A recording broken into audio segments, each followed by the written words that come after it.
Friends, आप सभी लोगों का हमारे स्मार्ट लर्निंग पॉइंट चैनल में स्वागत है। आज हम आप लोगों को सिंपल सेंटेंस, कॉम्प्लेक्स सेंटेंस और कंपाउंड सेंटेंस के बारे में डिटेल से बताएंगे। आप लोग ध्यान से पूरा वीडियो देखिए जिससे कि आप लोगों का पूरा कॉन्सेप्ट क्लियर हो जाए। जैसा कि आप लोग सभी जानते हैं कि सिंपल सेंटेंस तो बच्चे बना लेते हैं, लेकिन वही जब कॉम्प्लेक्स सेंटेंस और कंपाउंड सेंटेंस जब आ जाता है तो वो चकरा सा जाते हैं। इसका हम आज पूरी तरीके से विवरण बता करके पूरा का पूरा कॉन्सेप्ट क्लियर करेंगे। तो आइए हम देखते हैं कि सिंपल सेंटेंस, कॉम्प्लेक्स सेंटेंस और कंपाउंड सेंटेंस किसे कहते हैं। तो पहले हम आते हैं सिंपल सेंटेंस। सिंपल सेंटेंस का मतलब होता है कि जिस वाक्य में एक क्रिया होती है उसे सिंपल सेंटेंस कहते हैं। फॉर एग्जाम्पल, वो आगरा जाएगा, he will go to Agra. दूसरा है, वह आशा करता है, ही होप्स। मेरा मित्र कहता है, माय फ्रेंड से। अब यहां पर देखिए कि गो, होप और से। वो आगरा जाएगा में गो वर्ब है, एक वर्ब। वो आशा करता है में होप एक वर्ब है। मेरा मित्र कहता है सेंटेंस में से वर्ब है। तो इन तीनों में एक एक वर्ब है और एक छोटा सा वाक्य है, इसे सिंपल सेंटेंस कहते हैं। अब देखिए, अगर इसी को हम कॉम्प्लेक्स सेंटेंस में बदलते हैं, जैसा कि आप सभी लोग जानते हैं, और यदि ना जानते हो तो ये कॉन्सेप्ट क्लियर कर लें कि आश्रित उपवाक्य तीन प्रकार के होते हैं। सबऑर्डिनेट क्लॉज जो होते हैं वो तीन प्रकार के होते हैं। पहला तो आपका होता है नाउन क्लॉज, जिसे हम दैट की से जोड़ते हैं। दूसरा होता है एडजेक्टिव क्लॉज, जिसको हम who, whose, whom, which, what, that, how, why, when, where से जोड़ते हैं। और इनका जो बीच में अर्थ होता है वो जकार के अर्थ में होता है। अब आइए देखते हैं कि वो आगरा जाएगा, इसका नाउन क्लॉज में कॉम्प्लेक्स सेंटेंस क्या होगा। तो इसका complex sentence noun clause that से जोड़ करके मैं कॉम्प्लेक्स सेंटेंस बना रहा हूं। वो कहता है कि वह आगरा जाएगा।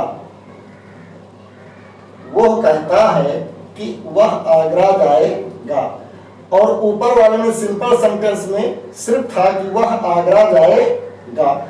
अब कॉम्प्लेक्स सेंटेंस में क्या है कि वो कहता है कि वह आगरा जाएगा। तो ही से वो कहता है। अब कि के लिए मैंने दैट को लगाया और जोड़ा। That he will go to Agra, वो आगरा जाएगा। नेक्स्ट में है कि वो आशा करता है कि वह पास हो जाएगा। सिंपल टेंस में सिर्फ था कि वह आशा करता है। अब इसका कॉम्प्लेक्स सेंटेंस हुआ कि वह आशा करता है कि वह पास हो जाएगा। He hopes, he hopes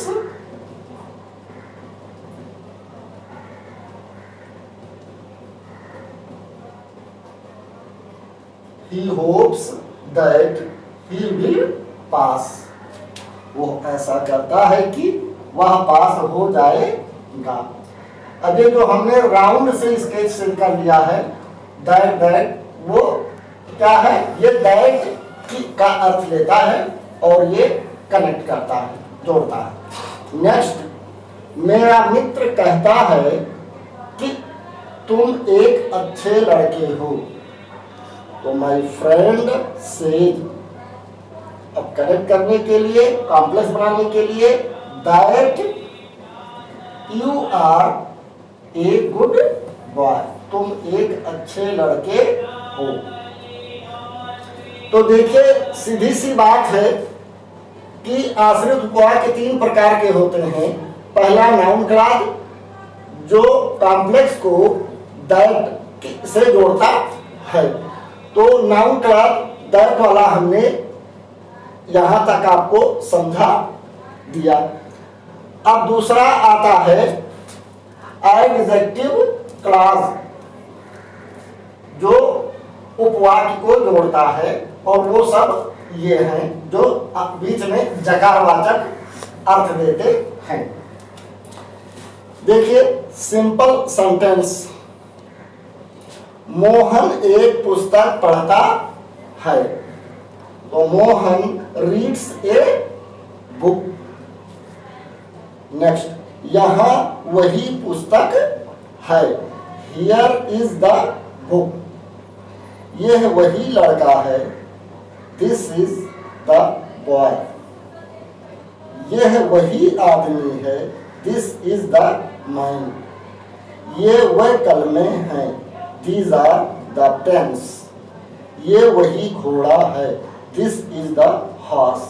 तो ये सिंपल सेंटेंस है। क्या है? सिंपल सेंटेंस है। ये आपका क्या है? सिंपल सेंटेंस है।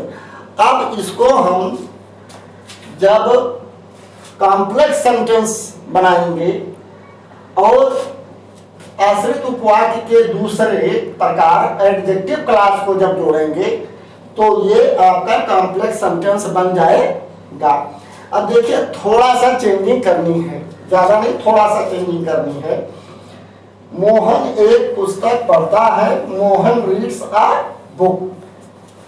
कॉम्प्लेक्स में हो जाएगा जिसे उसके पिताजी ने दिया था, जिसे उसके पिताजी ने दिया था। देखिए, जिसे उसके पिताजी ने दिया था। Which his father gave him।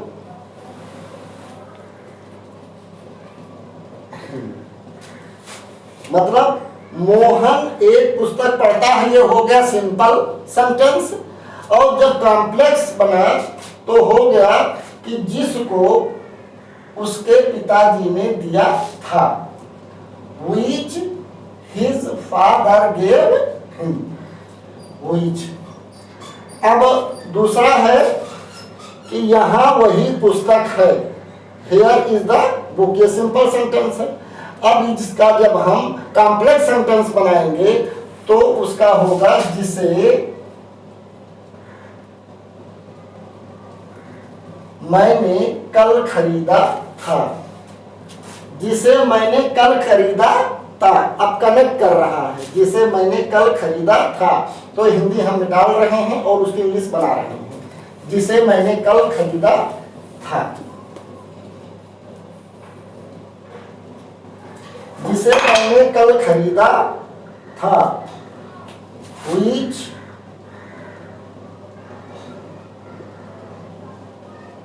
I bought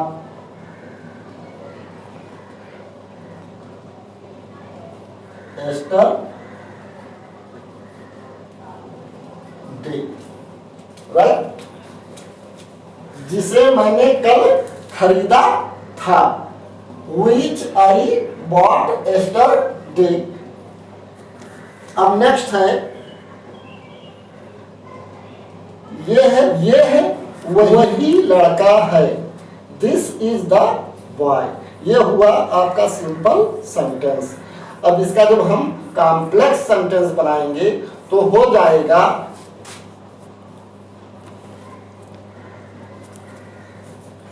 जो या जिसने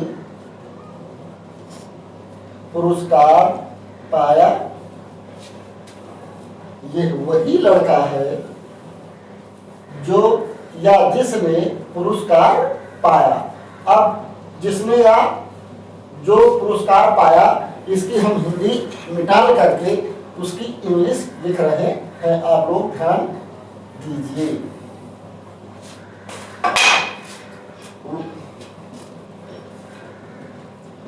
Who got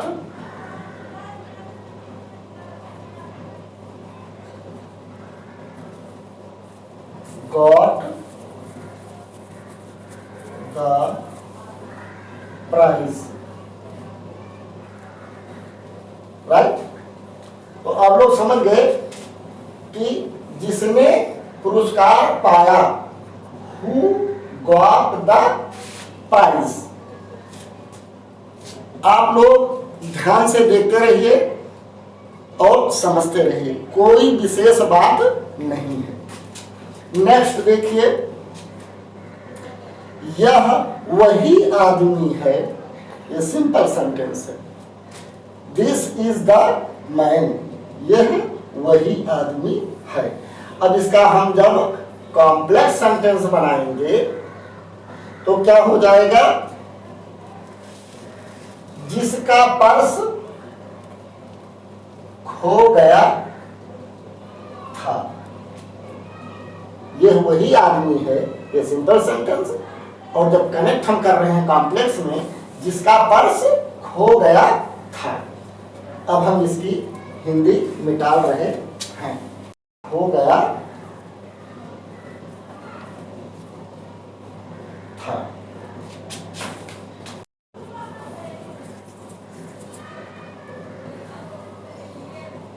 whose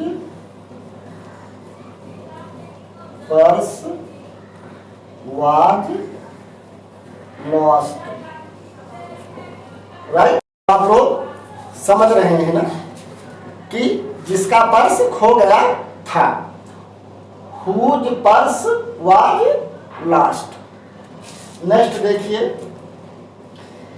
ये वह कलमे हैं, सिंपल सेंटेंस है कि दीज आर द पेन्स। अब इसका जब हम कॉम्प्लेक्स सेंटेंस बनाएंगे तो हो जाएगा, जिसे या जिन्हें आपने खरीदा था। अब जिसे या जिन्हें आपने खरीदा था, हिंदी हम मिटाल करके इसकी इंग्लिश लिखकर आपको हम समझा रहे हैं।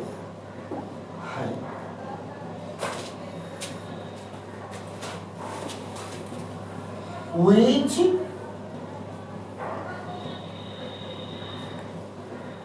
you bought,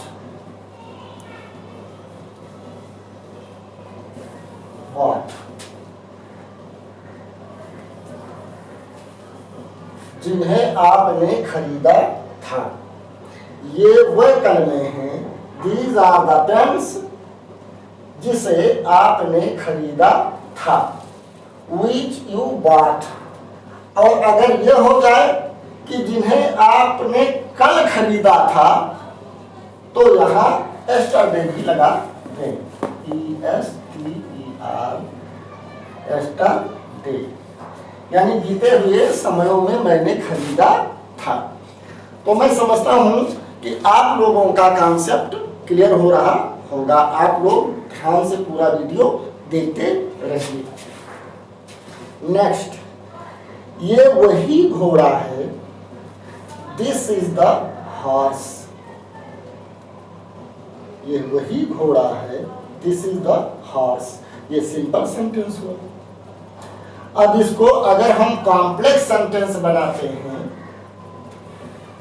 जिसे मैं बहुत प्यार करता हूं, ठीक। तो सिंपल सेंटेंस था कि ये वही घोड़ा है, और जब इसको हम कॉम्प्लेक्स सेंटेंस बना रहे हैं तो जिसे मैं बहुत प्यार करता हूं, जिसे मैं बहुत प्यार करता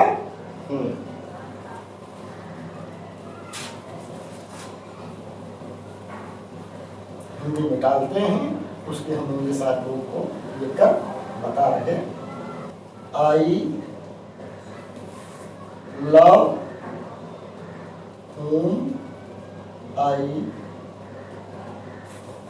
love very much, राइट। से मैं बहुत प्यार करता हूँ। तो आप लोग देखिए कि सिंपल सेंटेंस, कॉम्प्लेक्स सेंटेंस और कंपाउंड सेंटेंस, ये 3 प्रकार के वाक्य होते हैं। तो सिंपल सेंटेंस तो आप लोग आसानी से कर लेते हैं, लेकिन जहां कॉम्प्लेक्स सेंटेंस आता है वहां आप लोग उलझ जाते हैं कि अब क्या करें। ठीक है, तो हमने आपको कॉम्प्लेक्स सेंटेंस और सिंपल सेंटेंस के बारे में बता दिया। जैसा कि आप लोग फिर समझ लीजिए कि आश्रित उपवाक्य 3 प्रकार के होते हैं। सबऑर्डिनेट क्लॉज 3 प्रकार के होते हैं। नाउन क्लॉज जो डायरेक्ट से जोड़े जाते हैं, ये मैंने इसमें आपको बताया है। और दूसरा है एडजेक्टिव क्लॉज, जो ये सब शब्द हैं, इसमें हमने यहाँ पर जोड़ के बताया। अब हम देखते हैं अगला कंपाउंड सेंटेंस। बताने से पहले मैं आपको एडवर्बियल क्लॉज के बारे में बताना बहुत महत्वपूर्ण समझता हूँ, क्योंकि बहुत महत्वपूर्ण टॉपिक है। क्योंकि पिछले में अभी हमने जो है टॉपिक में जो बताया था कॉम्प्लेक्स के बारे में, उसमें ये एडवर्बियल क्लॉज रह गया था, जिसको मैं बता रहा हूँ आपको। डिटेल से इसको समझ लीजिए।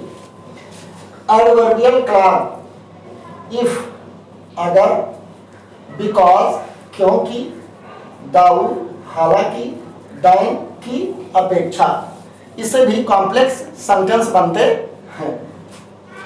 फॉर एग्जाम्पल, यदि तुम मेरे पास आते हो तो मैं आपकी मदद करूंगा। If you come to me, यदि तुम मेरे पास आते हो तो मैं आपकी सहायता या मदद करूंगा। आई विल हेल्प यू, तो के लिए ये आपका कामा लग गया, तो की अंग्रेजी कामा से कंप्लीट हो गया। नेक्स्ट, यद्यपि वह धनी है फिर भी खुश नहीं है। अर्थात हालांकि वह धनी है फिर भी वो खुश नहीं है। Though he is rich, he is not happy, फिर भी वो खुश नहीं है। वो अनुत्तीर्ण हो गया या वो असफल हो गया क्योंकि उसने कठिन परिश्रम नहीं किया था। He failed because he did not work hard। ठीक है, तो ये आपका रहा एडवर्बियल क्लॉज। अब हम आपको कंपाउंड सेंटेंस के बारे में बताने जा रहे। कंपाउंड सेंटेंस, कंपाउंड सेंटेंस इसको समान पदीय वाक्य भी कहते हैं। ये प्रिंसिपल क्लॉज पर आधारित नहीं होता है, ये भी अपने आप में स्वतंत्र और पूर्ण होता है। कोऑर्डिनेट क्लॉज बनाने वाले कंजंक्शन संयोजक निम्नलिखित हैं, जिसको आप लोग ध्यान से लिख लीजिए और समझ लीजिए। नंबर 1, एंड और एज वेल एज, साथ ही साथ। नॉट ओनली बट आल्सो, न केवल बल्कि। नंबर 2, बट लेकिन। स्टिल, एट फिर भी, फिर भी की, इंग्लिश 2 है, स्टिल और एक्ट। तीसरा देयरफॉर, सो, इसलिए। फॉर, क्योंकि। आर, या अन्यथा। अदरवाइज, अन्यथा। आइदर, आर, या तो या। नाइदर, ना तो ना। कोऑर्डिनेटिंग कंजंक्शन का प्रयोग। Mohan will go to Delhi, he will visit the red fort. देखिए, यदि दोनों वाक्यों में केवल साधारण समान तथ्य दिए गए हों तो उन्हें एंड से जोड़ा जाता है। संयुक्त रूप होगा कि Mohan will go to Delhi and visit the red fort. इसको एक तरीके से और बनाया जा सकता है कि Mohan will not only go to Delhi but also visit the red fort. Next, Sohan is rich, he is a miser. यदि दोनों वाक्यों में विरोधाभास हो रहा हो तो वहां पर एक्ट से जोड़ा जाता है। तो Mohan is rich, he is a माइजर। अब इसको जब हम संयुक्त रूप देंगे, जोड़ेंगे, तो हो जाएगा सोहन इज माइजर एट, यानी फिर भी he is a miser. Next, Sheela is intelligent, she will get pass. यहां पर यह है कि कोई कारण है कि जिसके कारण वो काम हो रहा है, तो देयर फोर से जुड़ेगा। अगर कारण से परिणाम भी निकलता है तो इसका ज्वाइंट रूप होगा कि शीला इज इंटेलिजेंट, देयरफॉर, यानी इसलिए शी विल गेट पास, वो पास हो जाएगी। चौथा है Rashid will go to Delhi, he will study at home. जहां पर दो कार्य हैं और एक विकल्प के रूप में चुनना है तो वो संयुक्त रूप इस तरीके से बनेगा, Rashid will either go to Delhi और स्टे एट। कोऑर्डिनेटिंग कंजंक्शन का प्रयोग। जहां पर कोई कार्य करने या न करने से कोई दुष्परिणाम निकलता है, वहां प्रयोग इस तरीके से किया जाता है।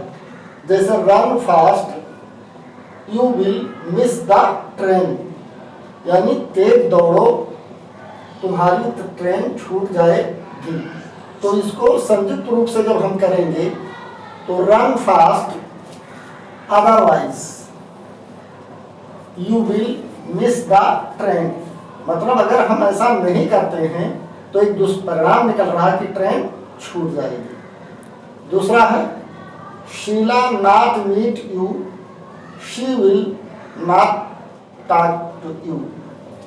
जहां पर दोनों कार्य में से एक भी नहीं, दोनों कार्यों में से एक भी नहीं, वहां नाइदर और नॉट लगता। She will not meet you, she will not talk to you.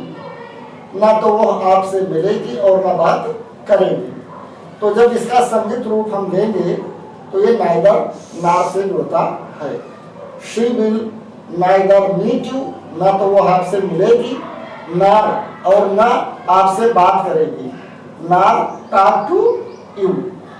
तो इस तरीके से हमने आज आप लोगों को सिंपल सेंटेंस, कॉम्प्लेक्स सेंटेंस और कंपाउंड सेंटेंस के बारे में डिटेल में बता दिया है।